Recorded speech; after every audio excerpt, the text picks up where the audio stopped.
मला काय म्हणायचं, आजपर्यंत 2014 पासून आतापर्यंत जेवढे फॉर्म भरलेले पैसे आहेत ते कुठे गेले? ते फॉर्म भरलेले पैसे जर तुम्ही गोळा केला 50% शेतकऱ्यांचं कर्ज माफ होईल. 50% का? 100% हो. जर एका फॉर्म भरायला तुम्ही 1000 रुपये घेत असाल आणि 1,00,000 लोक जर ती फॉर्म भरले असेल तर विचार करा किती होते तो. 1,000 रुपये म्हणजे नाही म्हणलं तरी 100 कोटी रुपये झाले. ते फक्त मी एका परीक्षेचं बोलतोय. आपल्या देशामध्ये रेल्वे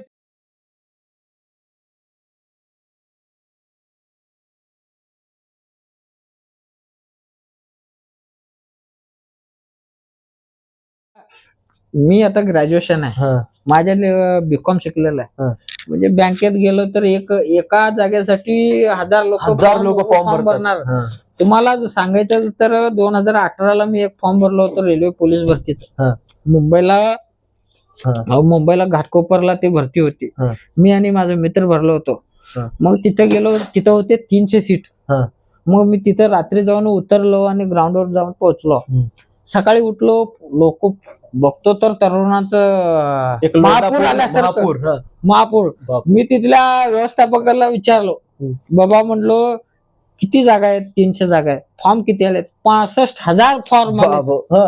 मग मी काय माझ्या मित्राला म्हणलो, त्या गुढीपाडव्याचा वेळ होता, आमच्या गावामध्ये गुढीपाडव्याला भव्य दिव्य जत्रा असते. मी म्हटलो बाबा त्या 300 लोकांना तर मिळू दे, आपण जाऊ दे, आपण शेती करू, आपली शेती जाऊ दे, ते भरू दे. म्हणून आम्ही हाईट मध्ये पास होऊन रनिंग टेस्ट होती ते सोडून आलो आम्ही दोघं. कारण राहू दे, एवढ्या लोकांमध्ये कोणाला तर 300 लोकांनाच मिळणार आहे. कोणाला का मिळेना, त्यांचं कुटुंब व्यवस्थित राहिलं, आपल्या देशातील प्रत्येक नागरिक आनंदात आणि मौज मस्तीत राहिलं ना, आपल्याला आनंदच आहे. हे जे आहे ना, खूप मोठं प्रश्न आहे माहितीये का. सरकार काय करते, मला तर कधी कधी वाटतं हे खूप मोठा स्कॅम आहे असं वाटतं माहितीये का. उगाच काढायचं म्हणून 100-150 जागा काढायचे आणि त्यांना माहितीये बेरोजगारीचे एवढा दर आहे आणि सरकारी नोकरीसाठी माणूस एवढा मरतो ना, साहेब विचारच करू नका तुम्ही. काल एक पत्रकाराने मला चर्चा चालू असताना ते अग्निवीर बद्दल त्यांनी चर्चा मी बघत होतो. म्हणजे असलं काम आहे.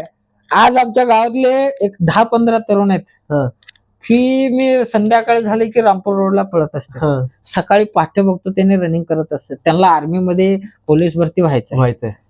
ते इतकं मेहनत घेते, त्या मेहनतीला किंमत काय माहितीये? 4 वर्षाची नोकरी. काय फायदा? पुढे काय करायचं ते तर पत्रकार म्हणले, पुढे जाऊन ते 4 वर्ष आर्मी मध्ये देशासाठी जवान म्हणून जगतील आणि पुढचे 4 वर्ष झाल्यानंतर कुठंतरी एक सिक्युरिटी गार्ड, वॉचमॅन म्हणून जावं लागणार त्यांना. असं नको ना, त्यांचं मेहनत का थोडी असते? 8वी पासून 7वी पासून मेहनत करत असते पोरं आणि असल्या थंडीत जाते. तर मला तर कधी कधी वाटते स्कॅम आहे का काय हे जे जागा काढतात ना, मुद्दामून 100-150 जागा करायची आणि त्यांना माहितीये पूर्ण देशातले तरुण बेरोजगार आहेत आणि सरकारी नोकरीसाठी मारामारी आहे. लाखो तरुण जे फॉर्म भरतात, एका फॉर्मची किंमत 100 रुपये 150 रुपये नसते, 900 रुपये 1000 रुपये असते ओपन लोकांना. मध्यंतरी आपलं कर्जत जामखेडचे आमदार म्हणजे रोहित पवार यांनी हे विषय बोललेत की विधानसभेत तलाठीचं नोकऱ्या निघाले, फॉर्म भरले, त्याच्या काय तर 1,500 फी होती फॉर्म भरायचे. ते फी घेतली आणि पेपरच झालं नाही. पेपर कॅन्सल करतात. अचानकच पेपर कॅन्सल करतात.